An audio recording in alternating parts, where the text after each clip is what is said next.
नको रे हे मुक्ती तया इच्छा गती हेची सुख आगळी. इको कमी करा आणि मॉनिटर करा. या वैष्णवांच्या घरी प्रेम सुख इच्छा करी रिद्धी सिद्धी द्वारी कर जोडून तिष्ठती. नको वैकुंठीचा वास असे तया सुखानाश अद्भुत हा रस कथा काळी नामाचा. या वैष्णवांच्या घरी प्रेम सुख इच्छा करी रिद्धी सिद्धी द्वारी कर जोडून तिष्ठती. तुझ्या नामाचा महिमा तुझा न कळे मेघश्यामा. तुका म्हणे आम्हा जन्म गोड यासाठी. या वैष्णवांच्या घरी प्रेम सुख इच्छा करी रिद्धी सिद्धी द्वारी कर जोडून तिष्ठती. विठ्ठला विठ्ठला.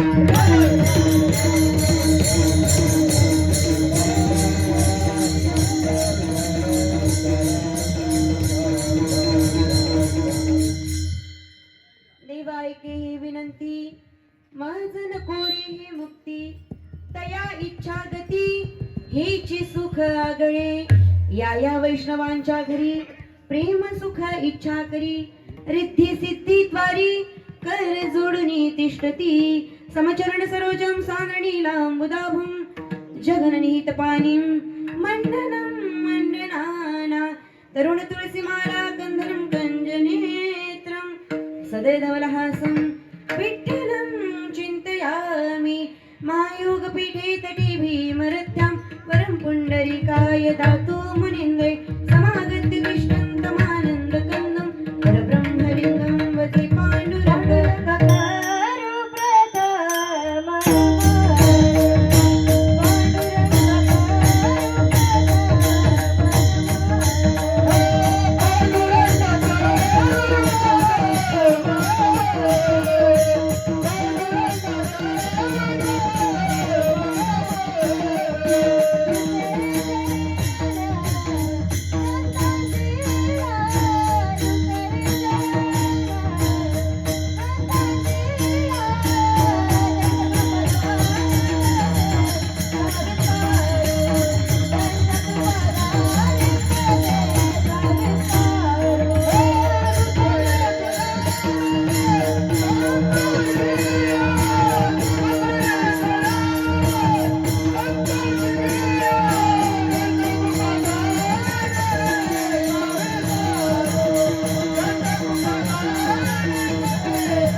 दुसरे चरणा संताचिया त्यांच्या कृपादानी कथेचा विस्तार.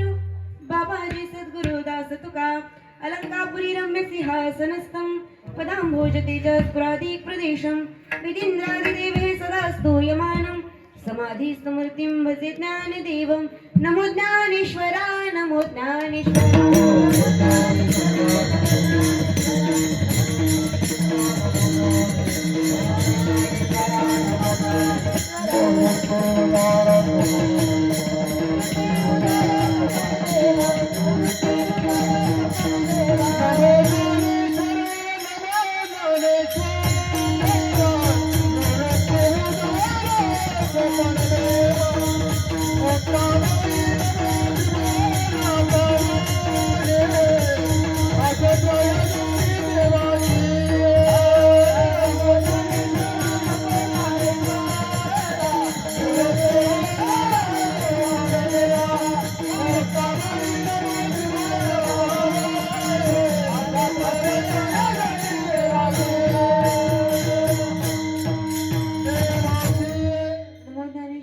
नमो ज्ञानेश्वरा निवृत्ती उदारा सोपान देवा मुक्ताबाई नमो त्रिभुवन पावनी आद्य जननी देवाची प्रस्तुत प्राप्त प्रसंगी प्राप्त समयी. मला थोडं मॉनिटर द्या, बाहेरचा साऊंडचा आवाज कमी करा आणि मॉनिटरचा आवाज द्या. कीर्तन रूपे सेवेकरता निवडलेला अभंग. या भूतलावर जन्माला आलेल्या अनेक लोकांपैकी तुमच्या माझ्यासारखे सर्वसामान्य रूपाने जन्माला आले, पण सर्वसामान्य रूपाने जन्माला आल्यानंतर ज्यांनी विशेष कार्यांना आपली ओळख निर्माण केली, नवे नवे या जगतामध्ये आल्यानंतर साधू संतांनी जगताच्या उद्धाराकरता भक्तीचा मार्ग जगाला दाखवला. पण हा भक्तीचा मार्ग दाखवताना आमच्या ज्ञानोबरायांनी या भक्तिपंथाची इमारत रचली आणि ज्ञानोबराय त्या इमारतीचा पाया झाले. पण ज्ञानोबरायांनी रचलेल्या भागवत धर्माच्या इमारतीचा पाया हा मजबूत तर होताच, पण त्या इमारतीचं बांधकाम किंवा त्या मंदिराचं बांधकाम तेव्हा पूर्णत्वाला जातं जेव्हा त्या मंदिराला कळश चढतो. आमच्या संप्रदायाची परंपरा ही कळशाला जेव्हा जाते, कळशाला तेव्हा जाते जेव्हा ती तुकोबारायणपर्यंत जाते, कारण तुकोबारायण शिवाय भक्तीची पूर्तता होत नाही. आणि म्हणून या संप्रदायाच्या कळशस्थानी विराजमान असणारे जगद्गुरु संत तुकोबाराय यांचा उत्कृष्ट असा 4 चरणाचा आणि विनंतीपूर्वक मागणी करणारा अभंग आज या ठिकाणी सेवेकरता निवडला आहे. विठ्ठल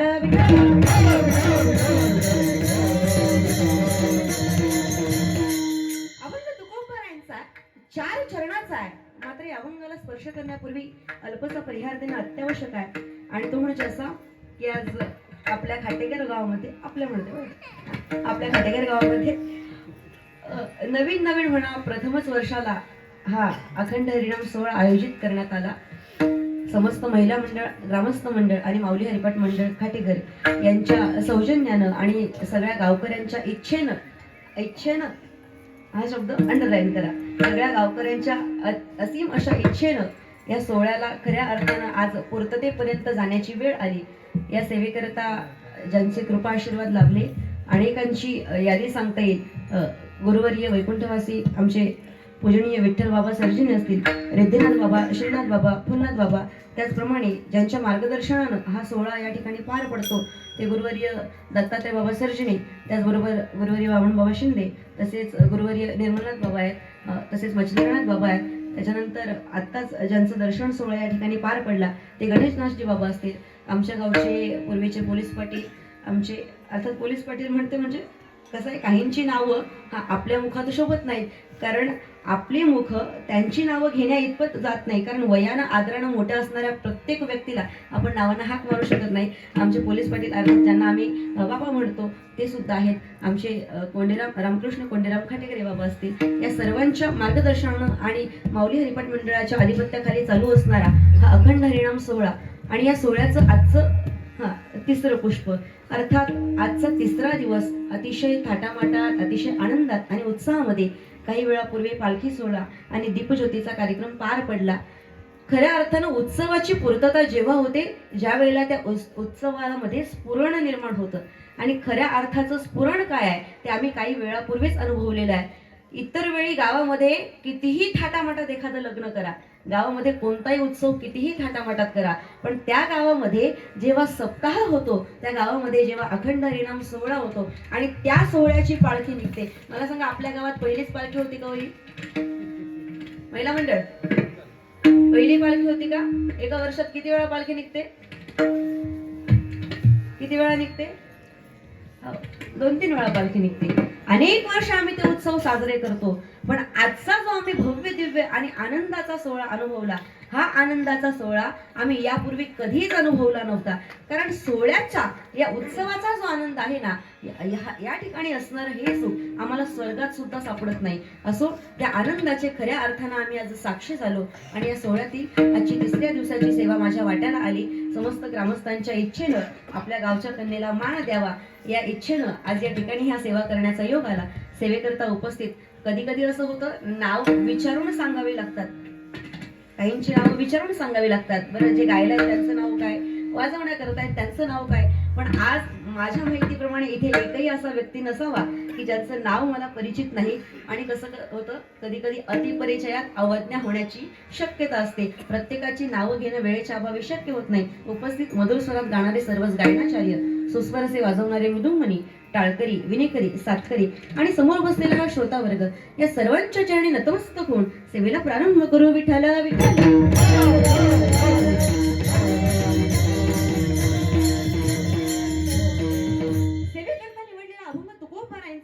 4 चरणाचा आहे आणि अभंगाचा विचार केला तरी अभंगामध्ये जगद्गुरु तुकोबाराय म्हणतात, देवा ऐके हे विनंती. तुकोबाराय त्या देवाला विनंती करतात. बरं, विनंती करताना हे असं सहज जाऊन बोलत नाही. हा, तुकोबाराय देवाशी संवाद साधून विनंती करतायत.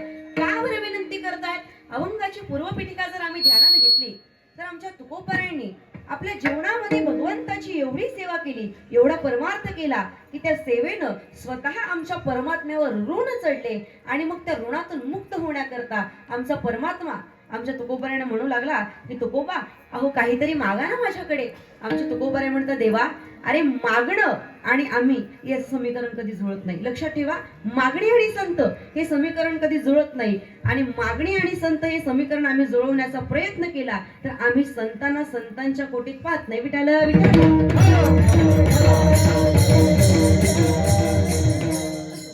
सेवेकरता निवडलेला अभंग मागणीचा आहे. अभंगामधून तुकोबाराय विनंतीपूर्वक मागणी करतायत. हा, पण देवाशी संवाद साधून तुकोबाराय मागणी करत असताना देव तुकोबारायांना फार आग्रह करतोय, तुकोबा म्हणे तुम्ही माझ्या संपूर्ण तुमच्या आयुष्यामध्ये माझी इतकी सेवा केली की त्या सेवेनं माझ्यावर फार ऋण चढलंय. आणि एखाद्या व्यक्तीचा आपल्या डोक्यावर फार कर्ज असेल ना तर ती व्यक्ती समोरून आल्यानंतर आम्ही डोळ्यात डोळे घालून बोलू शकत नाही. अनुभव घ्या.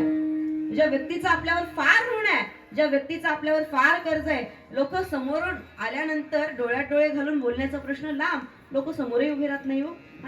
पण तुकोबारायांना देव म्हणतोय, अहो तुकोबा तुम्ही तुमच्या सेवेनं मला एवढं ऋणी केलंय की आता मी तुमच्या समोर उभंही राहू शकत नाही. काहीतरी माझ्याकडे मागणी करा, काहीतरी दान मागा. तुम्ही माझ्याकडे काहीतरी मागितल्याशिवाय माझ्या या तुमच्या या ऋणातून मी मुक्त होऊ शकत नाही. आमच्या तुकोबारायांना फार आग्रह केल्यानंतर आमच्या तुकोबारायांनी सांगितलं, म्हणे ठीक आहे देवा, तू म्हणतोयस ना माग, मग मी मागायला तयार आहे. पण काय बरं असं काय आहे जे तू मला देऊ शकतोस? कारण कालच्या महाराजांनी जो अभंग घेतला त्या अभंगानुसार देवते संत, देवते संत निमित्त त्या प्रतिमा, अशी कोणतीच गोष्ट नाही की जी देवाकडे आहे आणि आमच्या संतांकडे सापडत नाही. आमच्या परमात्म्याकडे कर्तुम शक्ती आहे, आमच्या परमात्म्याकडे अकर्तुम शक्ती आहे, आमच्या परमात्म्याकडे अन्यथा कर्तुम शक्ती आहे. ती परमात्म्याकडेच आहे का? आमच्या संतांकडे सुद्धा ती शक्ती आहे. देव आणि संत जर सारखे आहेत मग संतांना देवाकडे मागण्याचा प्रश्न उद्भवेल का? जर समान अधिकाराची माणसं आहेत तर समान अधिकाराच्या माणसांना एकमेकांकडे मागणी करावी लागत नाही, कारण दोघेही योग्यतेच्या आणि दोघेही समानतेच्या अधिकाराचे आहेत. मग तुकोबाराय या अभंगामध्ये देवाकडे मागणी करतीलच कशी? जर तुकोबाराय देवाच्या योग्यतेचे आहेत, तुकोबाराय जर त्यांच्या योग्यतेचे आहेत, मग ते तुकोबाराय देवाकडे कसे मागणार? पण देवानं फार आग्रह केला आणि नियम असा आहे, एखादा व्यक्ती जर आपल्याला फार आग्रह करत असेल ना तर तो आग्रह मोडणं हे आपल्या धर्मशास्त्रानुसार उचित नाही, बरं का? हा, एखादा मोठा व्यक्ती आदरानं एखादी गोष्ट तुम्हाला सांगतोय, तुमच्याकडे काहीतरी आग्रह करतोय, त्या अर्थी तुमच्याकडून त्यांना काहीतरी अपेक्षा आहेत आणि त्या अपेक्षा पूर्ण करणं हे लहानाचं कर्तव्य आहे. आमच्या तुकोबारायांनी विचार केला, जो देव या सगळ्या जगाला देण्याला कंजूस आहे, देव सगळं देतो बरं का, देव या जगामध्ये प्रत्येकाला सगळं देतो पण फुकट कोणालाच काही देत नाही. देव या जगात आम्हाला सगळ्या गोष्टी पुरवतो पण फुकट गोष्टी पुरवत नाही. जोपर्यंत आम्ही त्याला काही देत नाही तोपर्यंत तो देव काही देत नाही, कारण त्या देवाचं ब्रीद आहे, घेसी देवा देसी ऐसा अससी उदार. त्या देवाचं ब्रीद आहे, तो देव फुकट कोणाला काही देत नाही. मग असा देव जर स्वतःहून माझ्याकडे माग असं म्हणतोय मग त्याचा अनादर करणं आमच्या तुकोबारायांना शक्य होत नाही. मग आमच्या तुकोबाराय न राहून त्या देवाला म्हणतात, ठीक आहे देवा, मी तुझ्याकडे मागायला तयार आहे, पण मला जर तुझ्याकडे मागावं, मी जर तुझ्याकडे मागावं असं तुला वाटतं ना, मग तुला तुझ्या इच्छेनं देता येणार नाही. माझी एक विनंती आहे, मी तुला विनंती करतो. काय विनंती आहे? मज नको रे हे मुक्ती. सहजासहजी प्रत्येक व्यक्ती जेव्हा देवाकडे मागण्याकरता जातो, परमार्थिक क्षेत्रातला व्यक्ती गेला, कीर्तनात आम्ही सांगत असतो की आम्ही देवाकडे गेल्यानंतर धनसंपदा मागतो, आम्ही देवाकडे गेल्यानंतर प्रपंचातल्या गोष्टी मागतो. मग काही फार पुढचे असतात, ते म्हणतात आम्ही प्रपंच मागण्याकरता जात नाही, मग काय मागायचं? देवाकडे मुक्ती मागण्याकरता जाऊ म्हणे. एकदा मुक्ती मिळाली की या सगळ्याचा अंतर्भाव त्याच्यामध्ये आपोआप येईल ना. आम्ही मुक्ती देवाकडे, आम्ही इतक्या सगळ्या ज्या खटाटोपी करतो, रात्री रात्री 2-2, 3-3 वाजता कीर्तनाला जातो, कशा करता जातो? फक्त पाकिटा करता. माझी भाषा तुम्हाला कळते ना? फक्त पैसे, 4 पैसे आम्हाला मिळते म्हणून जातो. प्रत्येकाच्या मनामध्ये अपेक्षा आहे ना, थोडाफार परमार्थ केला तर तो देव आम्हाला मुक्ती देईल, तो देव आम्हाला त्याच्या चरणाशी जागा देईल. आमच्या मनामध्ये अपेक्षा आहे, तो देव आम्हाला मुक्ती देईल, तो देव आम्हाला मोक्ष देईल, म्हणून आम्ही परमार्थ करतोय. पण तुकोबाराय देवाला म्हणतो, देवा हे बघ, इतरांच्या मताप्रमाणे तू जर मला मोक्ष द्यायला तयार असशील, तू जर मला मुक्ती द्यायला तयार असशील ना, तर ती मुक्ती किंवा मोक्ष मला नको. मग तुकोबाराय ज्यावेळी मोक्षाला नाही म्हणतात, तुकोबाराय ज्यावेळी मुक्तीला नाही म्हणतात ना, मग देव तुकोबारायांना प्रश्न करतो, तुकोबा जर तुम्ही मुक्तीला सुद्धा नाकारता, मग तुम्हाला नेमकं पाहिजे तरी काय? तुकोबाराय देवाला म्हणतात, हेची सुख आगळे. कोणतं सुख? तया इच्छा गती, मला माझ्या इच्छेप्रमाणे पुढची गती मिळावी, ही अपेक्षा तुकोबारायांनी व्यक्त केली. मग ज्या वेळेला तुकोबारायांनी अपेक्षा व्यक्त केली, आमच्या देवानं प्रश्न केला, महाराज अशी कोणत्या गतीची इच्छा आहे? आमच्या तुकोबारायांनी लगेच उत्तर दिला, या वैष्णवांच्या घरी प्रेम सुख इच्छा करी. तुकोबाराय देवाला म्हणतात, देवा जर तुला मला काही द्यायचंच असेल ना, तर मला जन्माला घाल म्हणे, मला जन्माला घाल.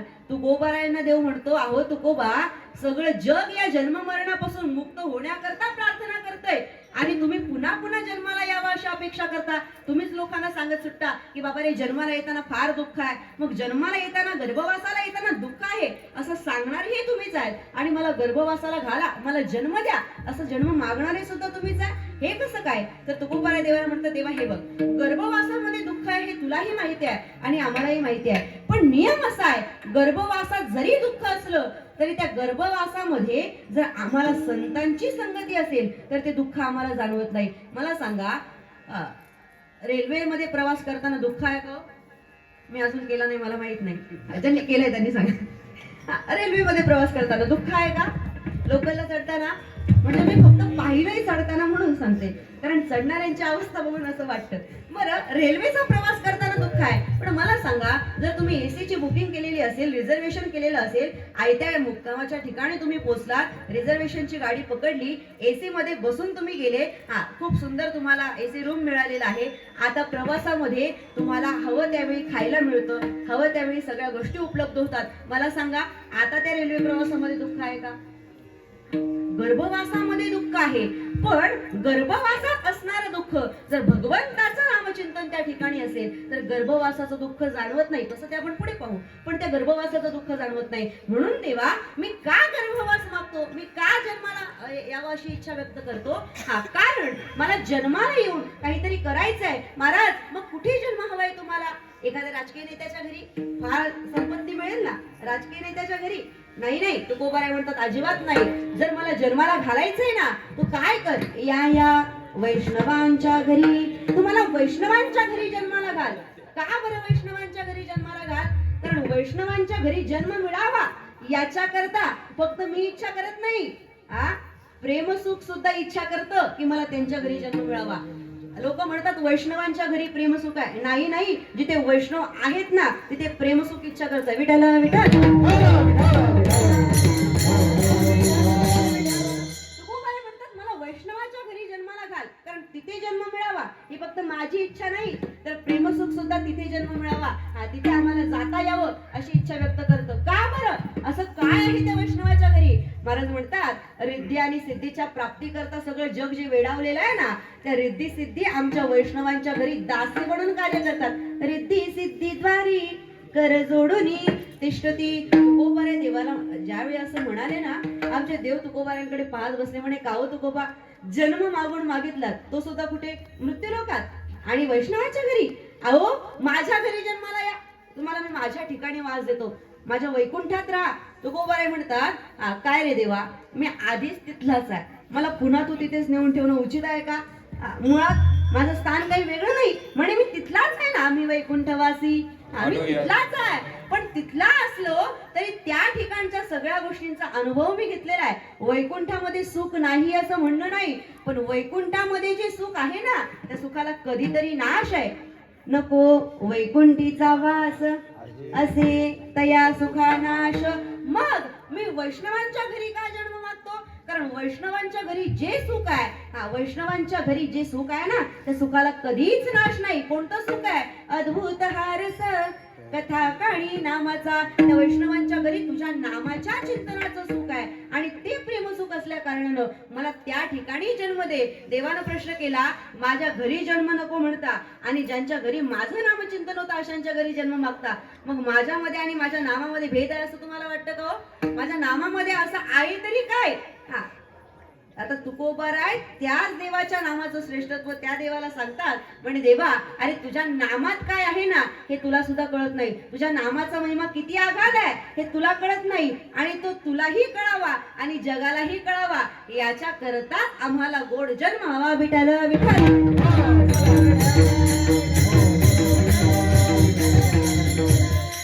आपल्याला नाम, संत आणि मागणी सगळं एकत्रच करायचे बरं. अर्थात तुकोबाराय या अभंगातून मागणी करताना, विनंती करताना सुद्धा सगळी एकत्रित मागणी करतात. असो, तुकोबाराय मागणी करतात हे मात्र निश्चित. बरं, तुकोबारायांनी जर मागितलं तर मागणी या समीकरणाशी तुकोबारायांचं नातं जुळतं का हो? कारण जे संत आहेत ते संत कधी मागत नाही आणि जे मागतात त्यांना संत म्हणत नाही. हा, आपल्याला निरपेक्ष प्रत्येक जण संतच वाटतं. काय, जो निरपेक्ष आहे आपल्या मनामध्ये काय आहे, जो निरपेक्ष आहे तो संत आहे. पण निरपेक्षता दाखवणं वेगळं आणि निरपेक्ष असणं वेगळं. हा, निरपेक्षता ही भूमिका अशी आहे, आम्ही जेव्हा दान देतो ना आम्हाला वाटतं आम्ही फार निरपेक्ष आहोत. आम्ही जेव्हा दान एखादा देत असेल ते नाकारतो ना आम्हाला फार निरपेक्षता वाटते. पण निरपेक्षता ही भूमिका फार वरची आहे. गीतेमध्ये सुद्धा त्याचं वर्णन आहे. आमचे ज्ञानोबाराय सुद्धा त्याचं वर्णन करतात. जयाची ठाई पांडवा अपेक्षे नाही रिगावा सुखासी चढावा जयाची असणी. ते निरपेक्षतेची भूमिका आमचे ज्ञानोबाराय म्हणतात. ज्याच्या ठिकाणी कोणत्याच प्रकारच्या अपेक्षा शिल्लक राहत नाही ना त्याला म्हणावं निरपेक्ष. आमचे तुकोबाराय ही निरपेक्ष आहे. आमचे तुकोबाराय मागणी करणाऱ्यातले नाही. का मागणी करणाऱ्यातले नाही? कारण स्वतः त्यांचंच म्हणणं आहे. आमच्या तुकोबारायांचं म्हणणं असं आहे, जर एखादा व्यक्ती हातामध्ये भिक्षापात्र घेऊन जर दुसऱ्याकडे मागणी करत असेल ना तर त्या माणसाचं जीवन हे लाजिरवाण आहे. भिक्षापात्र अवलंबिणी जडोजिने लाजिरवाणी ऐसी यासी नारायणी उपेक्षिजे सर्वदा. बरं, हे एकदा सांगून तुकोबारायांचं होत नाही. एकदा सांगून होत नाही. पसरीजणे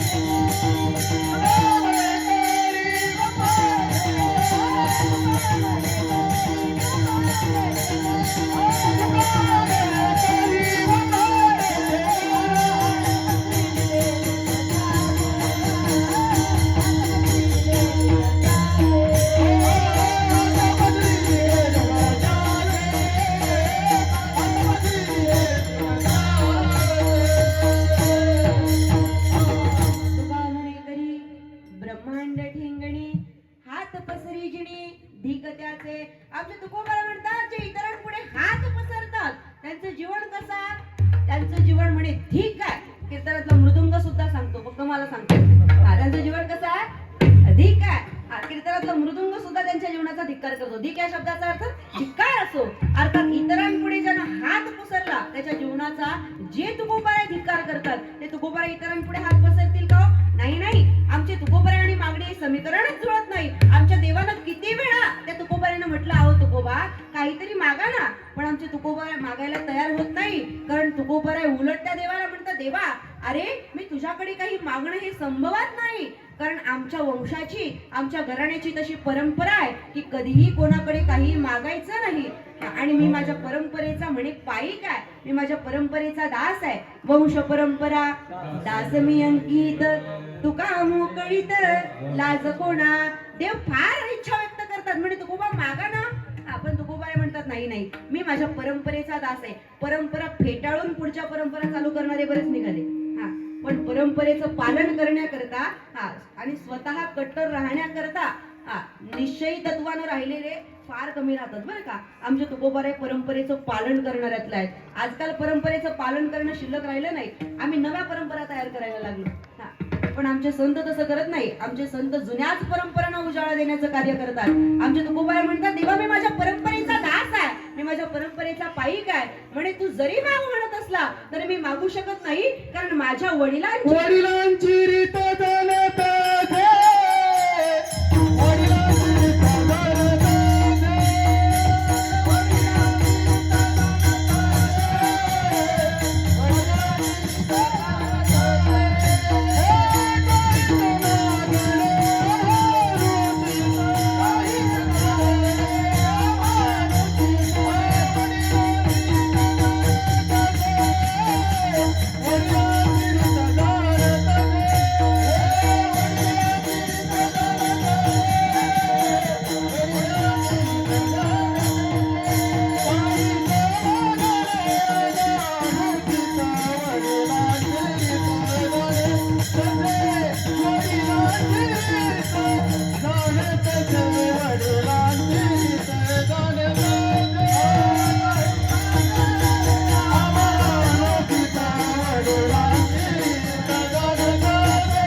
तुझ्याकडे काही मागणं हे मला अनुचित वाटतं रे. का बरं अनुचित वाटतं? म्हणे माझ्या वडिलांची तशी रीत आहे आणि मी माझ्या वडिलांची रीत जाणतो. काय रीत आहे? काही मागणी ही आम्हाला अनुचित आहे, काही मागणं आम्हाला अनुचित आहे. पण याचा दोन अर्थाने विचार करायचा. काही मागणं अनुचित आहे पण काही उचित आहे ना. बघा, काही गोष्टी मागणं हे अनुचित आहे, मान्य आहे, पण काही गोष्टी मागणं. मला सांगा, फार तहान लागली आणि आता जरी हिवाळा असला तरी उन्हाळ्याचे दिवस चालू झाले असं समजा. फार तहान लागली, इतकी तहान लागली की सकाळीपासून पाण्याचा घोट मिळाला नाही. आता घसा सुकला. आता असं वाटतं जर पाणी मिळालं नाही तर आमचा प्राण जाईल. अशा वेळेला समोर एक व्यक्ती दिसला. त्याच्या हातामध्ये आम्हाला मिनरल वॉटरची बॉटल दिसली. मिनरल वॉटर म्हणते बरं का, कारण किती तहान लागली तरी लोक पाण्यात जरी घाण दिसली तरी पाणी प्यायला नको नको म्हणतात. म्हणून त्याच्या हातामध्ये चांगली तुम्हाला पाण्याची बॉटल दिसली. मला सांगा, त्या माणसाच्या हातामध्ये पाण्याची बॉटल दिसलेली आहे आणि तुम्हाला तहान लागलेली आहे. आता त्याच्याकडे पाणी मागणं उचित आहे की अनुचित आहे? तुम्हाला माझं भाषा कळते का? लांबची आहे की जवळची? भाषाही कळते आणि कीर्तनकारही जवळचे, मग बोलायला हरकत नाही. मला सांगा, खूप तहान लागलेली आहे आणि समोरच्या व्यक्तीच्या हातामध्ये पाण्याची बाटली दिसली. मागणं उचित आहे की अनुचित आहे? अशा वेळेला मागणं हे उचित आहे. काही गोष्टी मागणं उचित आहे आणि काही गोष्टी मागणं अनुचित आहे. तुकोबारायांचा म्हणण्याचा अर्थ काय मला माहिती नाही, पण आम्ही अर्थ असाही लावू शकतो. महाराज, काही गोष्टी मागणं हे अनुचित आहे, पण काही गोष्टी मागणं हे उचित आहे. मागणी करत असताना मागणाऱ्यानं 4 गोष्टी विचारात ठेवून मागणी करावं. पहिली गोष्ट, मागणी करताना काय मागावं. दुसरी गोष्ट, मागणी करताना कोणाकडे मागावं. तिसरी गोष्ट, मागणी करत असताना आम्ही जी मागणी मागतो ती देण्याकरता तो दाता देऊ शकतो की नाही त्याची योग्यता तपासून मागावं. आणि चौथी गोष्ट, ती मागणी करत असताना कोणत्या वेळी मागावं. या 4 गोष्टी ध्यानात ठेवल्या म्हणजे मागणी यशस्वी होते बरं का. पहिली गोष्ट, कोणाकडे मागावं. मला सांगा, सप्त्याची पंगत द्यायची आहे. ज्याला सकाळी खाल्लं की दुपारी काय खावं याची चिंता पडते. त्याच्याकडे गेलं आणि म्हटलं आमच्या सप्त्याला पंगत द्या, देईल का? म्हणजे किती माणसं आहेत? जास्त नाही, 2-3 हजार. ज्याला स्वतःला सकाळी खाल्लं तर दुपारी काय खावं याची चिंता पडते, तो सप्त्याची पंगत देईल का? पण जो सकाळी खाल्ल्यानंतर दुपारी सुद्धा मिष्टान्न खातो त्याला द्यायला हरकत आहे का? काय मत आहे तुमचं?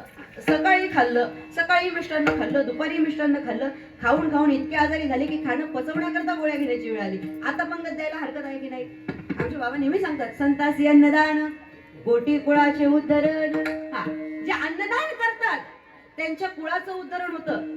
का बरं कुळाचं उद्धरण होतं? आम्ही ज्या वेळेला अन्नदान करतो ना त्यावेळी अन्नदानाचं पुण्य हे फक्त आमच्या पदरी जात नाही, तर आमच्या अन्नदान आम्ही केल्यानंतर अन्नदान करती त्याचे पूर्वज उद्धरती. अन्नदानाचं फार महत्व आहे. पण सकाळी खाल्ल्यानंतर दुपारी काय खावं याची चिंता असली, तुम्ही समजून जा, सकाळी खाल्ल्यानंतर दुपारी काय खावं याची चिंता असली तर तो व्यक्ती पंगत देऊ शकत नाही. पण जो मिष्टान्न खातो त्याला पंगत द्यायला मग अशा वेळी चिंता करण्याची आवश्यकता नाही. आता मला सांगा, आपल्या गावात सकाळी खाल्लं की दुपारी काय खावं अशी चिंता करणारी मंडळी आहे का कोणी? म्हणजे पंक्तीचा विषय सुटला. चला पुढे.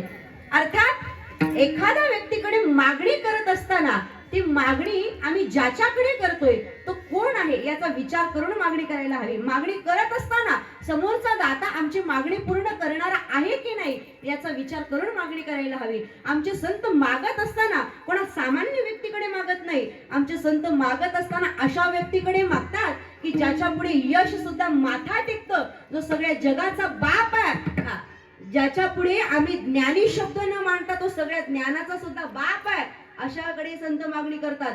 जग ज्या लक्ष्मीच्या मागे धावतं ती लक्ष्मी ज्याच्या चरणाची दासी आहे ना, अशा आमच्या देवाकडे आमचे संत मागणी करत असतात. मागणी करत असताना मागणी कोणाकडे करावी ही गोष्ट अतिशय महत्वाची, आणि ती गोष्ट विचारात घेतली की मग आपली मागणी सार्थ ठरते. चला पुढे. मागणी करत असताना मागणी कशाची करावी मला सांगा. मागणी करत असताना तुमच्या पतीची समजा 10,000 रुपयाची महिन्याची इन्कम आहे आणि 10,000 रुपयाची महिन्याची इन्कम असणाऱ्या पत्नीनं जर त्या पतीकडे मागितलं म्हणे मला 10 तोळ्याची वेतन घेऊन द्या आणि ती सुद्धा याच महिन्यामध्ये, का? मार्गशीर्ष सुरू आहे म्हणून. आता मला सांगा, पत्नीचा अधिकार पतीकडे मागण्याचा आहे, पण तिचा पती जर गरीब असेल तर तिने 10 तोळ्याची नथ किंवा 10 तोळ्याची गंठण मागावी का? पत्नीचा अधिकार पतीकडे मागण्याचा आहे, पण आपल्या पतीची कुवत ओळखून तिनं मागणी करणं गरजेचं आहे.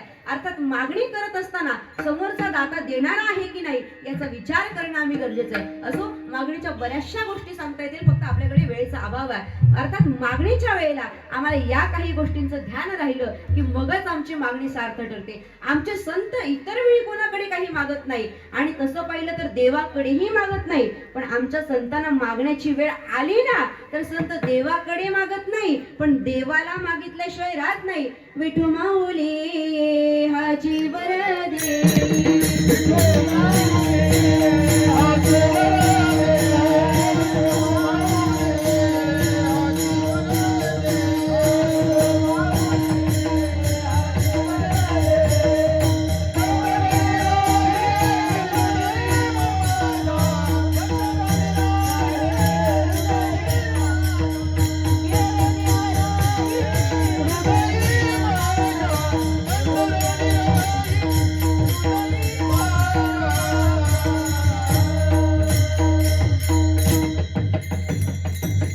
विठू माऊली हाची वरदे. काही ठिकाणी येऊन राहील आणि काही ठिकाणी संचरून राहील. फक्त येऊन राहणं गरजेचं आहे, एवढं मात्र लक्षात ठेव. आमचा परमात्मा आमच्या हृदयात येऊन राहणं गरजेचं आहे. आमचं संत जेव्हा मागण्याची वेळ येते ना तेव्हा देवाकडे मागत नाही, पण देवाकडे मागण्याची वेळ आली तर फक्त आणि फक्त ते देवालाच मागतात. आम्ही सामान्य व्यक्ती आमच्या करता मागणी करतो, पण संत हे स्वतः करता मागणी करत नाही, तर जगताचा उद्धार ज्याच्यामध्ये आहे ना अशी मागणी संत देवाकडे करतात. आमच्या देवानं आमच्या तुकोबाऱ्यांना फार आग्रह केला, म्हणे तुकोबा अहो काहीतरी मागा ना, पण तुकोबाऱ्या म्हणतात नाही देवा, मागणं हे मला उचित वाटत नाही, कारण माझ्या वडिलांची मिरासी देवा,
माझ्या वडिलांची मिरासी देवा, तुझी चरण सेवा पांडुरंगा. आमच्या तुकोबाराने सांगितलं म्हणे माझ्या वडिलांची मिरासी आहे म्हणून मी मागत नाही, पण आमच्या देवानं आता फार आग्रह केला आणि मग आमच्या तुकोबारा म्हणाले म्हणे ठीक आहे देवा, तू फार आग्रह करतो, तुझा आग्रह मला मोडीत काढणं शक्य होत नाही आणि म्हणून तू जर माग म्हणतोयस ना तर आता मी मागतो, पण लक्षात ठेव म्हणसी काही मागा हेची देगा पांडुरंगा. तू जर माग म्हणतोयस ना तर मला तुला हेच द्यावं लागेल, पण हेच म्हणजे नक्की तुकोबारांना काय मागायचंय. अभंगाचं प्रथम चरण. देवा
हेची सुख आगळे. मग देवाच्या आग्रहावरून आमच्या तुकोबारायांनी मागणी केली. कोणती मागणी केली?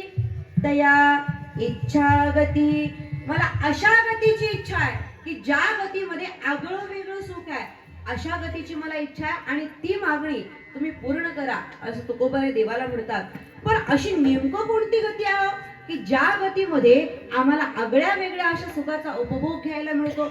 अशी कोणती तरी गती असेल ना, ज्या अर्थी तुकोबारे म्हणतात की देवा मला मुक्ती नको, ती गती प्राप्त करून दे. मग ती गती मागतात आणि मुक्तीला नाकारतात.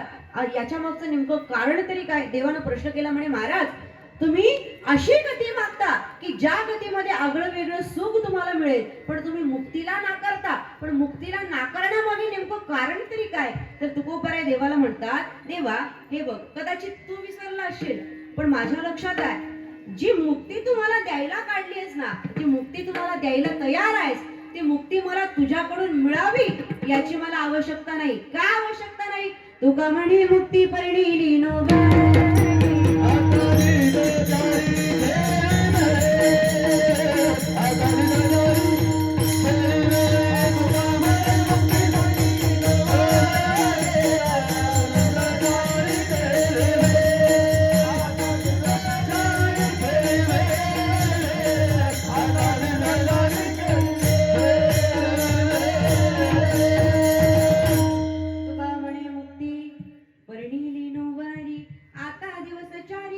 खेळी मिळे. तुकोबारे म्हणतात, देवा अरे जी मुक्ती तुम्हाला द्यायला काढलीस ना, तिच्याशी आधीच लग्न लावून मोकळा झालंय.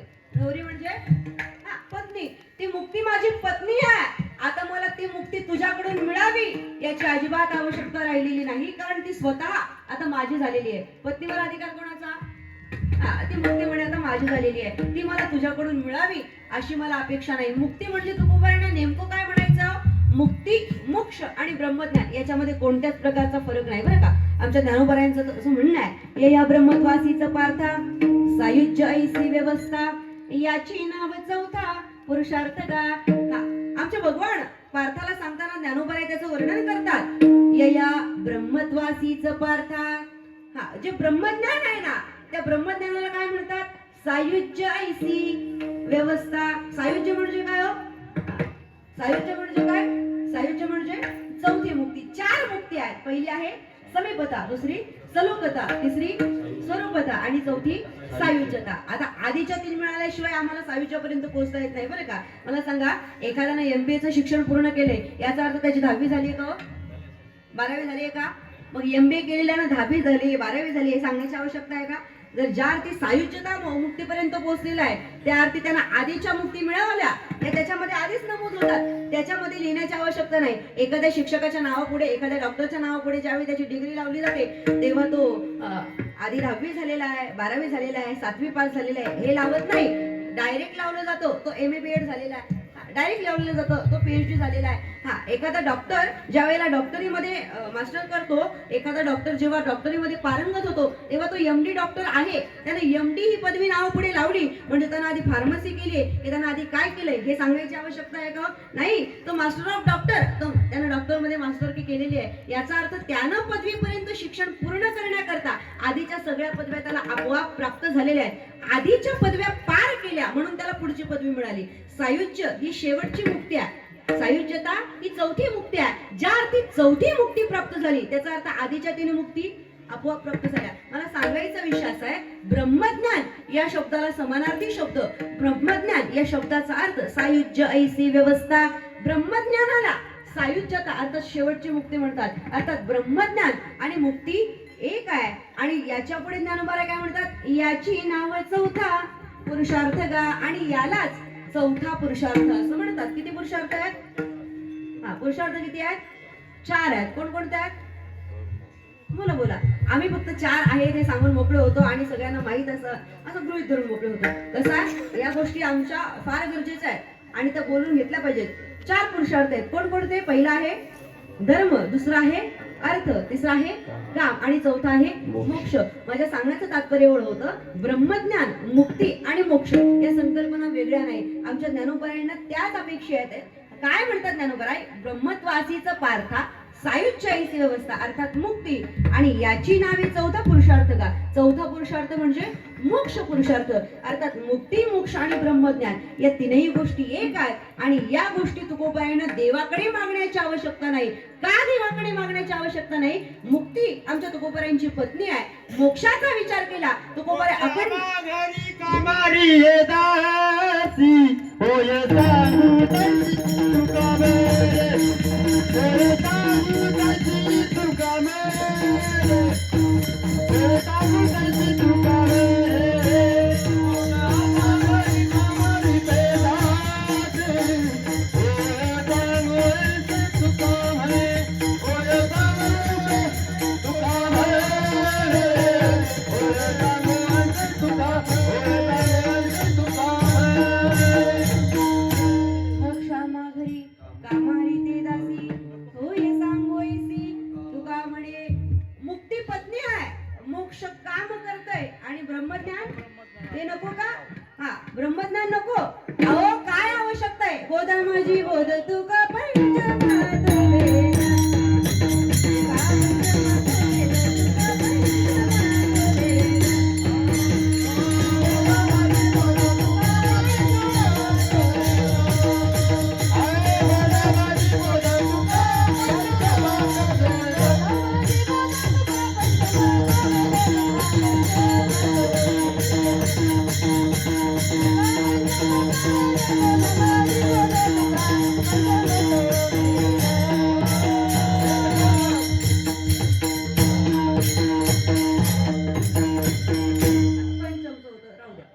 बोधा माझी बोध तुका पंचम तो वेद. अहो त्यांना ब्रह्मज्ञानाची आवश्यकता नाही का?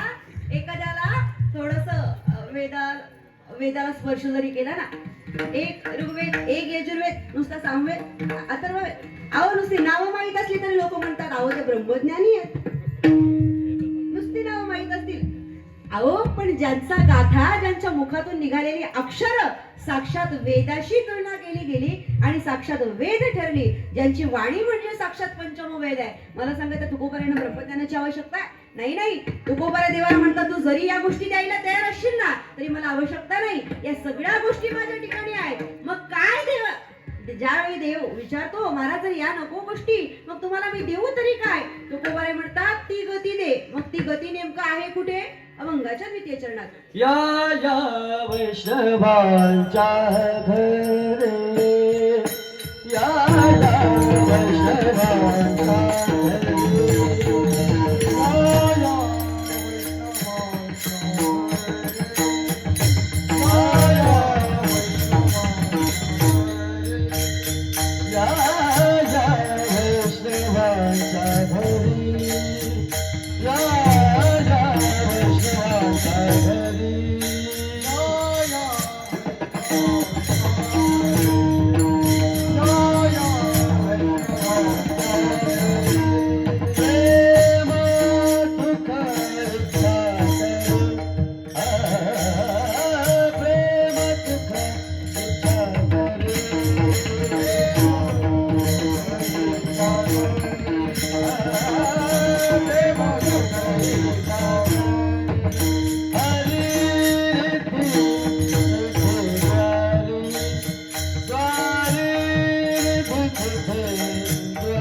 प्रेम सुख इच्छा करी रिद्धी सिद्धी द्वारी कर जोडून तिष्ठती.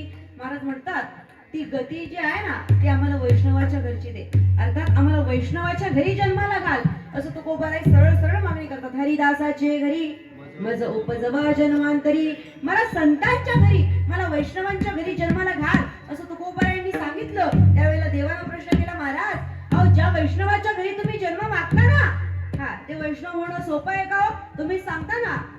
हा वैष्णवाच्या घरी काय असतं? देव पाहुणा आला आमच्या तुकोबारायांच्या घरी, स्वतः वैष्णव आहात ना. हा देव पाहुणा आला पाहुणे घरासी, आजी आले ऋषिकेशी, काय करू उपचार कोप मोडती जर्जर. जेवण काय होतं? काय होतं? दरदरीत पाण्या माझी रांधलेल्या कण्या, आणि मुखशुद्धी करण्याकरता चांगल्या चांगल्या पदार्थांचा त्या ठिकाणी साठा नव्हता. काय होतं? मुखशुद्धी तुळशी दल तुका म्हणे मी दुर्बळ. जर तुम्ही स्वतःचीच मांडणी स्वतः करता, मग महाराज त्या वैष्णवांच्या घरी जन्म घेऊन करणार तरी काय? अहो त्यांच्या घरी गेल्यानंतर तुम्हाला बासमती राईस मिळणार नाही त्या काळात, बरं का. आताच्या काळात मिळेल, आताच्या काळात इतर ठिकाणी नाही, पण वैष्णवाच्या घरी गेल्यानंतर सगळं मिळतं. हा पण तुकोबाराय असं म्हणतात, देवा मला वैष्णवाच्या घरी जन्माला घाल. देव म्हणतो महाराज त्या वैष्णवाच्या घरी तुम्हाला हे सुखभोग मिळणार नाही. त्या वैष्णवाच्या घरी तुम्हाला काय मिळेल? त्या वैष्णवाच्या घरी जन्म मागता. महाराज म्हणतात अहो त्या वैष्णवाच्या घरी गेलो ना तर मला आपोआप प्रेमसुख मिळेल. जगामध्ये प्रेमसुख जे आहे ना ते प्रेम सुख दे, प्रेम सुख दे, प्रेम सुख दे, प्रेम सुख दे.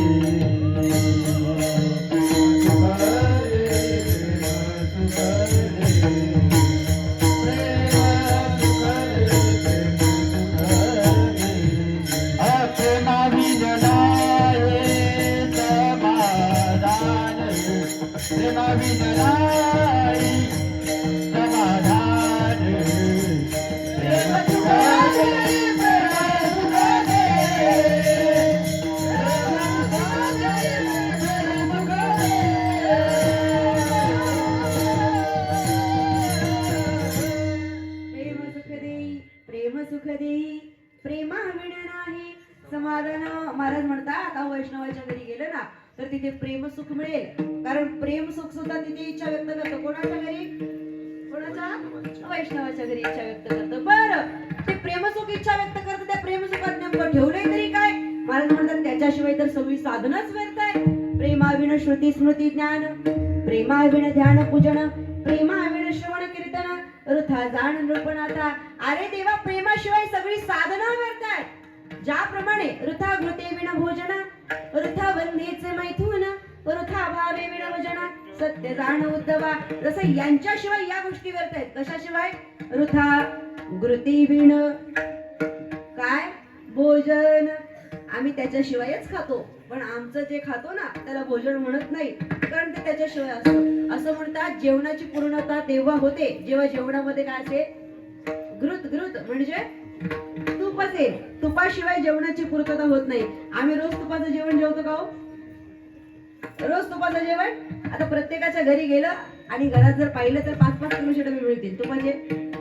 मिळतील का? नाही नाही, आमच्या घरात फक्त औषधापुरतच राहिले. पण त्या तुपाशिवाय जेवण व्यर्थ आहे. त्याप्रमाणे प्रेमाशिवाय या जगतामध्ये असणारी सगळी साधनं म्हणे व्यर्थ आहे.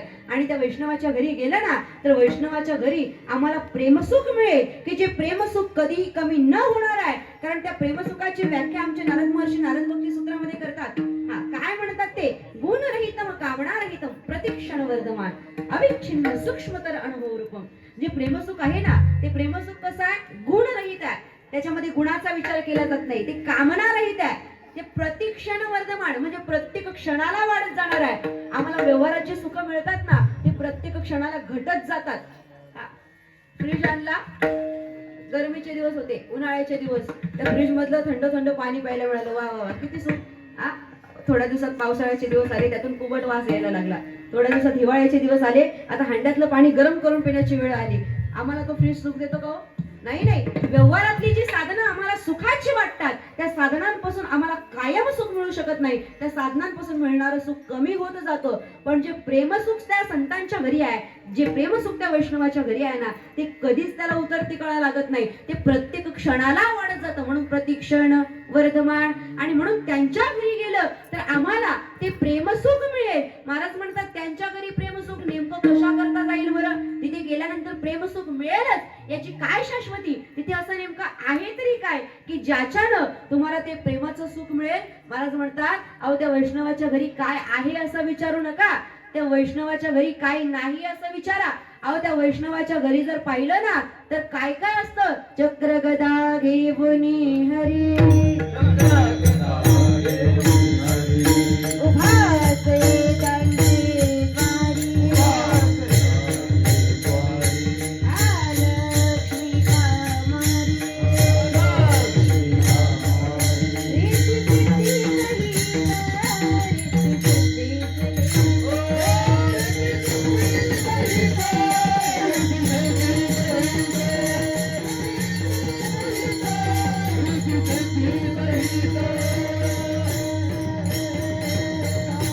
चक्रगदा घेऊन हरी उभा असे त्यांचे द्वारी लक्ष्मी कामारी.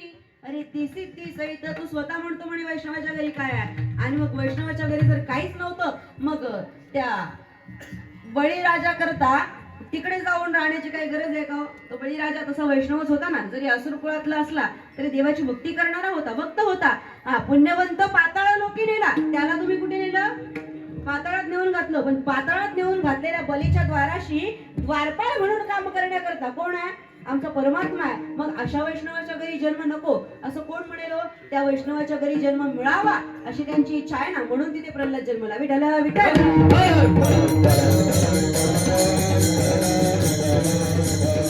आता वैष्णवाच्या घरी गेलं की आम्हाला त्या ठिकाणी वैष्णवाच्या घरी जे प्रेमसुख आहे ते प्रेमसुख मिळेल. त्या वैष्णवाच्या घरी तुझ्या नावाच्या गजरात निर्माण होणारा जो आनंद आहे ना तो आनंद आम्हाला मिळेल. कारण वैष्णवाच्या घरचं लक्षण आहे वैष्णवा घरी सर्व काळ सदा झणझणती टाळ कण्या भाकरीचे खाणे गाठी रामनामनाने. आता वैष्णवाच्या घरी सदा सर्व काळ असतं. पण काय असतं? सदा झणझणती टाळ नाही, टीव्ही टेपचा गोंधळ असतो. आता वैष्णवाच्या घरी स्वतःहून भजन होत नाही, तिथे टीव्हीवर भजन लावलं जातं. पूर्वीच्या काळचे वैष्णव स्वतः हरिपाठ करायचे, आता आमच्या टीव्हीवर हरिपाठ लागतो आणि मग तो बघून आम्ही त्या ठिकाणी आनंद घेतो. आपण वैष्णवाच्या बाबतीत विचार केला तर वैष्णव हे स्वतः भगवंताचं नामचिंतन करतात आणि त्यांच्या त्या ठिकाणी असणाऱ्या नामचिंतनामध्ये जो आनंद आहे ना तो आनंद या जगताच्या पाठीवर आम्हाला कुठेच मिळत नाही. आणि म्हणून त्या वैष्णवाच्या घरी मला जन्म मिळावा अशी माझी अपेक्षा आहे. कारण तिथे गेल्यानंतर आम्हाला तुझ्या नामाचा आनंद मिळणार आहे. महाराज ज्या वेळेला तुकोबाराय असं म्हणतात ना, आमच्या देवाला प्रश्न पडला म्हणे माझ्या नामाकरता तुम्ही त्या वैष्णवाच्या घरी जन्म मागता. मग जर माझंच नाम तुम्हाला वैष्णवाच्या घरी राहून घ्यायचं असेल मग माझ्याच घरी या ना. माझ्या घरी या म्हणजे नेमकं कुठे या? माझ्या वैकुंठात या. तुम्ही वैकुंठात आले मी तुम्हाला वैकुंठात स्थान देतो. ज्या वेळेला देव तुकोबारायला म्हणतात की तुकोबा मी तुम्हाला वैकुंठात स्थान देतो, आमचे तुकोबाराय तात्काळ देवाला उत्तर रे. देवा म्हणे नको, मला त्या वैकुंठामध्ये स्थान नको. पण का वैकुंठामध्ये स्थान नको त्याचं कारण अभंगाच्या 3ऱ्या चरणात आहे. नको वैकुंठीचा वास, नको वैकुंठीचा वास, वैकुंठीचा वास, नको वैकुंठीचा वास. आहे दया सुखादाच, आहे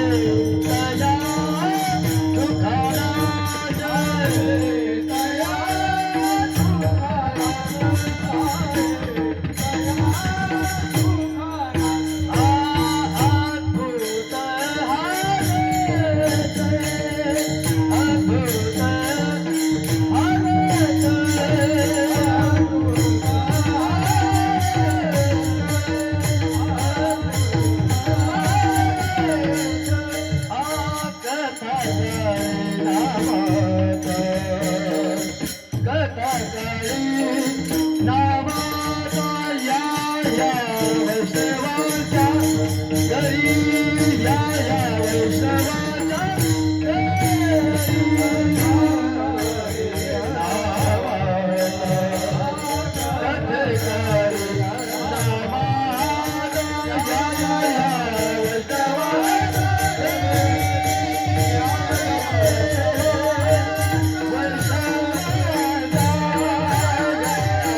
कथा काळी नामाचा.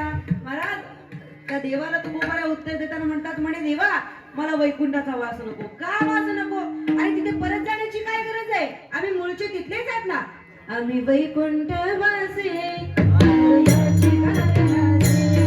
आम्ही वैकुंठ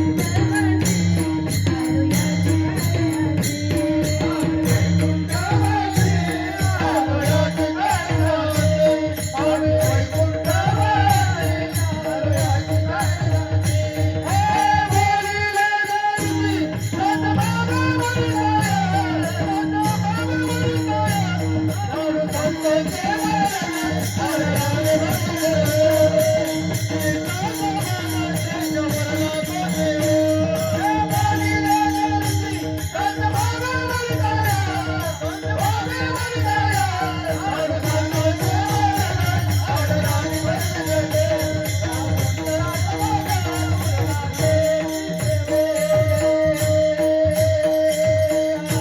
आम्ही वैकुंठ आलोयाची कारणासी बोलिले जे ऋषी साच भावे वर्ताय. मुळात ते वैकुंठातल्या येथे उपकारासाठी आले. घर ज्या वैकुंठी. मुळात त्यांचं घर वैकुंठातच आहे हो. त्यांना परत तिथे जायची आता इच्छा राहिली नाही. का माहितीये? कारण तिथे जे सुख आहे ना त्या सुखाला नाश आहे. पण भगवंताच्या नामानं या मृत्यूलोकात जे सुख निर्माण होतं त्या सुखाला कदापि नाश नाही. म्हणून आमच्या तुकोबारांचं म्हणणं आहे मला देवा वैकुंठाचा वास नको. त्या वैकुंठात राहावं अशी माझी मुळीच इच्छा नाही. विठाला विठाल.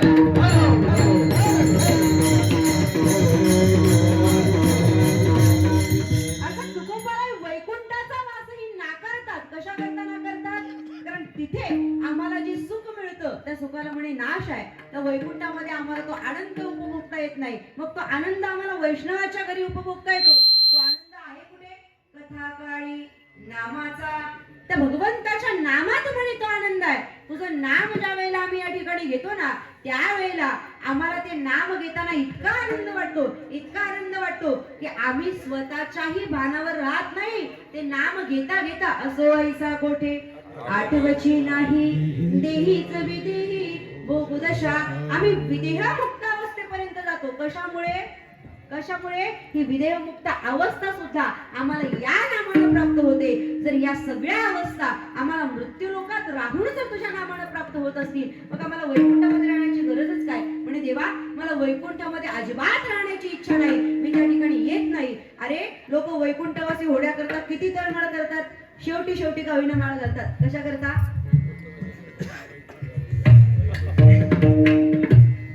वैकुंठवासी माहित आहे ना? बॅनर छपाईला गेल्यानंतर अहो बाबा माळकरी होते, बाबा माळकरी होते. मग काय लावायचं? काय लावलं पाहिजे? अहो त्या वैकुंठात सुद्धा गर्दी होत असेल कदाचित या नावांची, बरं का, व्यक्तींची नाही. या नावांची कदाचित तिथे गर्दी होत असेल. आम्ही वैकुंठवासी फक्त नावापुढे लागावं एवढी अपेक्षा करतो आणि त्याच्याकरता तळमळ करतो. आमचे तुकोबारे तर वैकुंठात वास मिळतोय पण तो वैकुंठाचा वास नाकारतात. का बरं? कारण इथे जो आनंद आहे ना तो आनंद त्या वैकुंठात उपभोगता येत नाही. त्या वैकुंठाचा वास सुद्धा आमचे तुकोबारे नाकारतात. काय बरं? त्या नामामध्ये असं आहे तरी काय की ज्या नामामुळे आमच्या तुकोबारा एवढ्या सगळ्या गोष्टींना नकार देतात. म्हणे मुक्ती नको, वैकुंठ नको, तू देशील त्या कोणत्याच गोष्टी नको, फक्त देशील तर तुझ्या संतांची संगती दे आणि त्या संतांच्या संगतीमध्ये तुझं नामचिंतन करता येईल असं काहीतरी कर असं मागतात. त्याच्या मागचं कारण तरी काय? देवानं प्रश्न केला म्हणे असं माझ्या नामात आहे काय की जे नाम मिळवण्याकरता, जे नाम घेण्याकरता तुम्ही त्या संतांच्या संगतीची अपेक्षा करता आणि वैकुंठाचा वास ना करता. असं ते नाम नेमकं आहे तरी काय त्या नामात? त्या नामात काय आहे ना ते तुकोबाराय शेवटच्या चरणात सांगून देतात. तुझ्या नामाचा महिमा तुझ्या नामाचा महिमा तुझ्या नामाचा महिमा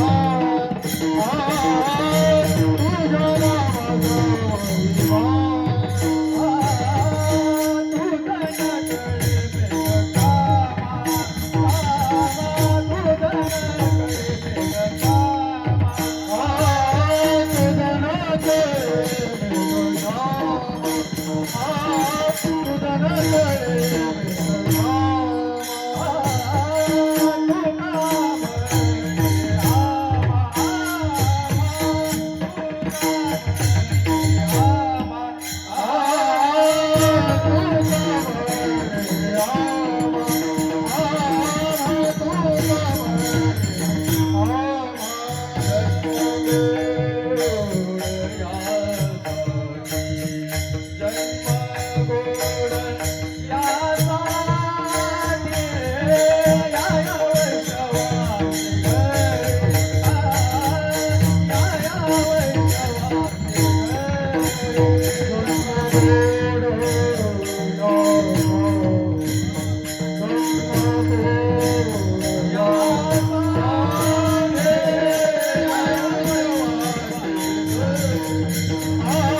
तुझा न कळे मेघ श्यामा तुका म्हणे अम्मा जन्म गोड यासाठी तो कुवार म्हणतात देवा हे सगळं जे करायचं आहे ना संतांच्या घरी जन्म हवाय त्यांच्यासोबत प्रेमसुखाची इच्छा आहे हे सगळं इतर कशा करता नाही रे हे सगळं तुझ्या नामाचं चिंतन करता यावं नाही याच्या करताच आहे मग असं काय आहे तुझ्या नामात ते तुझ्या नामामध्ये किती महिमा लपलेला आहे हे तुला सुद्धा कळत नाही तुझ्या नामानं तूच मारलेला बाण पुन्हा माघारी येऊ शकतो इतका महिमा आहे तुझ्या नामानं दगड करू शकतात फक्त तू टाकलेले करू शकत नाही एवढा महिमा आहे बरं का देवापेक्षा देवाचं नाव श्रेष्ठ आहे आमच्या प्रत्येक कीर्तनकार म्हणत असतात ना तुझ्या नामाचा महिमा तुझा न कळे मेघश्यामा हे प्रमाण आम्ही आजपर्यंत फक्त अर्धच म्हणत आलो पण याच्या पुढे सुद्धा आहे तुका म्हणे आम्हा जन्म गोड यासाठी याच्यावर प्रसिद्ध दृष्टांत प्रत्येकाचा पाठ आहे सगळे कीर्तनकार सांगत असतात जेव्हा भगवान प्रभू रामचंद्रांच्या नावानं दगड करायला लागले ना आमच्या वानरांनी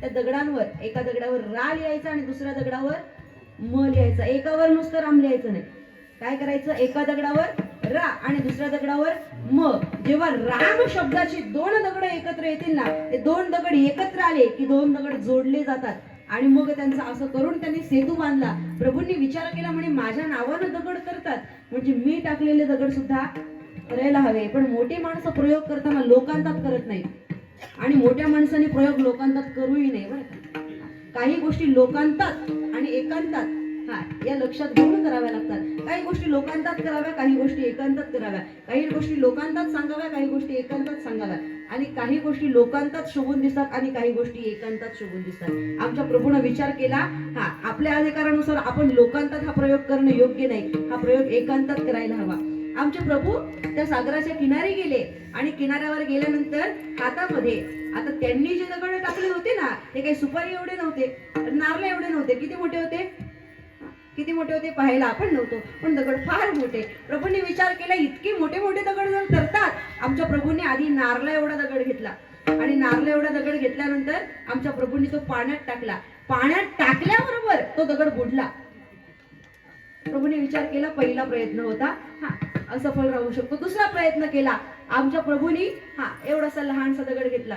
एवढा, एखादा चिकू एवढा, सफरचंद एवढा, छोटा सफरचंद एवढा, बरं का. तो लहानसा दगड घेतला आणि तो पाण्यात टाकला. पाण्यात टाकल्यानंतर पुन्हा तो दगड जसा पहिला बुडाला तसा दुसरा दगड सुद्धा बुडाला. तिसरा दगड सुपारी एवढा उचलला. किती मोठी असते? एवढीशी. तर सुपारी एवढा दगड उचलला आणि आमच्या प्रभूंनी तो पाण्यात टाकला. आता तिसरा दगड पाण्यात टाकला, तो सुद्धा बुडाला. प्रभूंनी विचार केला, 3 प्रयत्न नापास झाले, 3 प्रयत्न फेल गेले. आपला हा प्रयोग दुसरा कोणी पाहत तर नाही ना, म्हणून आमच्या भगवान प्रभू रामचंद्रांनी फक्त मान थोडीशी अशी मागे वळवली. कोण होते हो?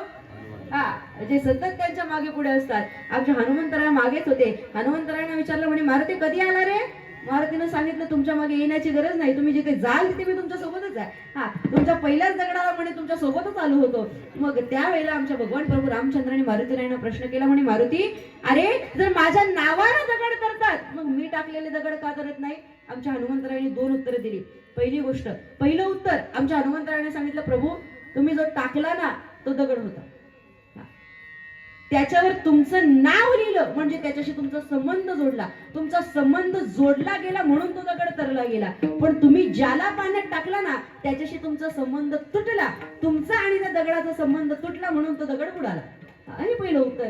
आणि दुसरं उत्तर, म्हणे प्रभू तुमच्या नावानं जरी दगड तरत असले ना तरी तुम्ही टाकलेले दगड तरत नाही. याच्या मागे कारण आहे, जेवढं सामर्थ्य तुमच्या नामात आहे ना तेवढं सामर्थ्य तुमच्यात नाही. जेवढं सामर्थ्य नामात आहे तेवढं सामर्थ्य व्यक्तीत नसतं. एखाद्याच्या नावानं गर्दी होते पण त्या व्यक्तीला पाहिल्यानंतर नावानं गर्दी जरी जमत असली तरी व्यक्तीला पाहिल्यानंतर धक्काबुक्की करून जाणारे सुद्धा लोक आहेत, बरं का. एखाद्याचं नाव मोठं असतं, व्यक्ती मोठा असेल असं सांगता येत नाही, पण व्यक्तीपेक्षा व्यक्तीचं नाव मोठं आहे. आमच्या परमात्म्यापेक्षा आमच्या परमात्म्याचं नाव मोठं आहे. आणि म्हणून आमच्या भगवंताच्या नामानं ते दगड धरले. भगवंतामध्ये किती सामर्थ्य आहे हे सामर्थ्य आम्ही सगळे सांगतो, पण भगवंतामध्ये जेवढं सामर्थ्य आहे ना त्याच्यापेक्षा कितीतरी पटीनं जास्त सामर्थ्य आमच्या भगवंताच्या नामामध्ये आहे. किती सामर्थ्य माहिती आहे? ते नाम नुसतं जरी घेतलं ना तरी काय अधिकार प्राप्त होतो? फक्त आम्ही सदा नामघोष केला तर अधिकार एवढा प्राप्त होतो. तुका म्हणे आम्ही झालो अग्निरूप. नामघोषानं अग्निरूप झालो, अधिकार प्राप्त झाला. अजून काय अधिकार प्राप्त झाला? फक्त नामघोष केला, पाप पुण्य अंगाला लागत नाही एवढा अधिकार प्राप्त होतो. आम्ही फक्त नामघोष केला तर आम्ही देहावर राहत नाही एवढा अधिकार प्राप्त होतो. मग एवढा अधिकार त्याच्या नामात प्राप्त होतो. कोणाला प्राप्त होतो? संतांना प्राप्त होतो. आणि का प्राप्त होतो? त्याच्या नामचिंतनानं अवस्थाच अशी साधली की देव पहावया गेलो तेथे देवची होऊनी ठेलो. आता देवची होऊनी ठेलो, मग आता देव आणि संत यांच्यात भेद राहिला नाही, एकच झाले. एकच झाल्या कारणानं देवाचं सामर्थ्य त्यांच्यात आलं. आता भेद राहत नाही, पण हा भेद राहत नाही त्याच्या मागचं एकमेव कारण त्यांनी नामचिंतन केलं. आणि कोणतं नामचिंतन केलं? एकदा भजन करा. विठोबा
तुका म्हणे अम्मा जन्मभूळ यासाठी.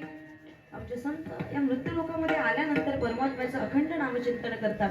अखंड परमात्म्याचं नामचिंतन केल्या कारणानं आमच्या संतांना त्या परमात्म्याकडे काही मागावं याची आवश्यकता शिल्लक राहत नाही. का बरं? एखाद्या त्या किडीनं त्या भुंग्याचं स्मरण केलं ना, तर भुंग्याचं स्मरण करता करता ती कीड त्या भुंग्याच्या स्वरूपाला प्राप्त होते. आमचे संत अखंड परमात्म्याचं चिंतन करतात. किती अखंड माहिती आहे?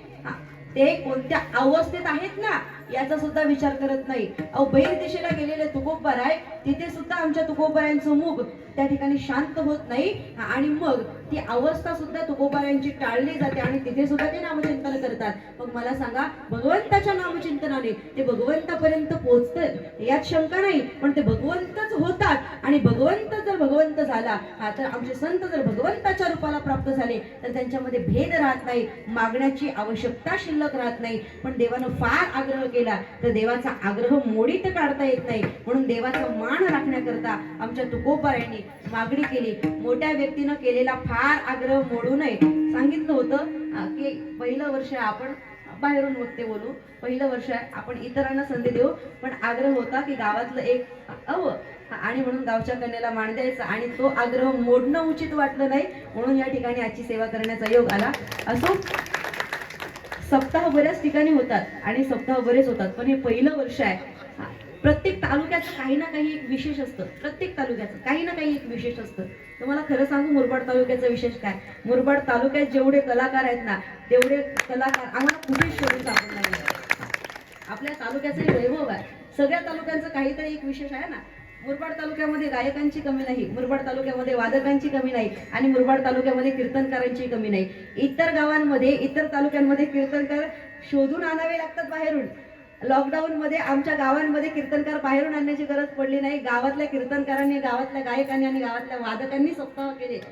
म्हणजे आम्हाला बाहेरच्यांची आवश्यकता पडत नाही. इतकं श्रीमंत आणि कला दाखवण्याच्या दृष्टीनं इतकं श्रीमंत आमचा तालुका आहे आणि अशा तालुक्याचं संपूर्ण वैभव आज आम्हाला या ठिकाणी पाहायला मिळतं. काटेघरमध्ये सप्ताह बऱ्याच वर्ष नव्हता, ही खंत होती, पण जेव्हा चालू झाला त्यावेळेला लक्षात आलं आमच्या मुरबाड तालुक्यामध्ये कलाकार किती आहेत आणि खाटेघरवर प्रेम करणाऱ्या व्यक्ती किती आहेत. असो, त्या सगळ्या व्यक्ती या ठिकाणी उपस्थित राहिल्या, त्यांचं मनापूर्वक आभार व्यक्त करते. ज्या संतांनी आम्हाला या ठिकाणी उपदेश केला, ज्या संतांनी आम्हाला जीवन जगण्याचा मार्ग दाखवला, ते संत स्वतः या ठिकाणी येतात, मागणी करतात, पण ते स्वतः करता नाही. यदा कदाचित देव आम्हाला प्रसन्न झाला आणि देवानं जर आमच्याकडे माग असं म्हटलं तर आम्ही त्याच्याकडे काय मागावं हे आम्हाला दाखवावं याच्या करता संत मागणी करतात. आणि जे संत ही मागणी आम्हाला शिकवतात ना, त्या संतांचं मोठ्या प्रेमानं भजन करू. ज्ञानेश्वर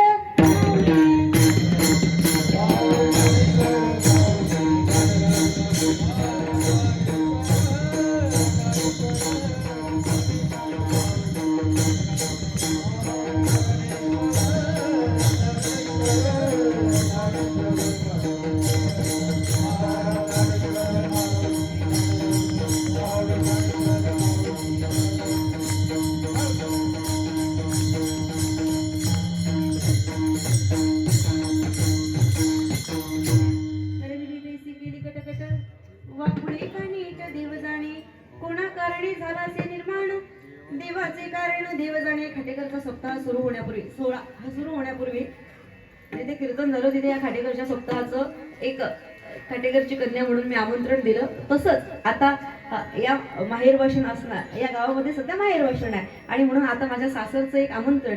उद्याचा आपला काला झाला की परवाचा दिवस आराम करा आणि परवाच्या दिवसानंतर अर्थात गुरुवारचा आपला काल्याचा दिवस आहे, शुक्रवारी भरपूर आराम करून घ्या. शनिवार, रविवार, सोमवार आणि मंगळवार 4 दिवस आमच्या वडवली गावामध्ये त्या ठिकाणी अखंड हरिनाम सोहळा आहे. 4 दिवस उत्तम वक्ते, उत्तम श्रवणीय चिंतनीय कीर्तन ऐकायला मिळतील.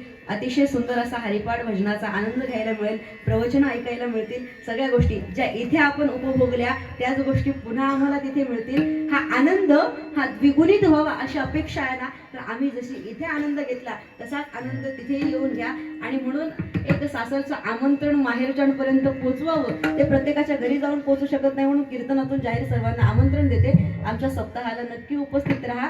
जास्त काही सांगत नाही. कीर्तनाकरता आज इतकी मंडळी आहे की वैयक्तिक असं कोणाचं नाव घेणं उचित वाटत नाही, पण विशेषत्वानं इतरांसमोर बोलणं फार सोपं असतं आणि इतरांसमोर बोलताना काहीच वाटत नाही, पण जेव्हा ज्यांनी आपल्यावर कृपा केली असे गुरु स्वतः समोर असतात ना, त्यावेळेला आमच्यावर एक दडपण आहे. स्वतः ज्यांनी मला या मार्गामध्ये आणलं, ज्यांच्या हस्ते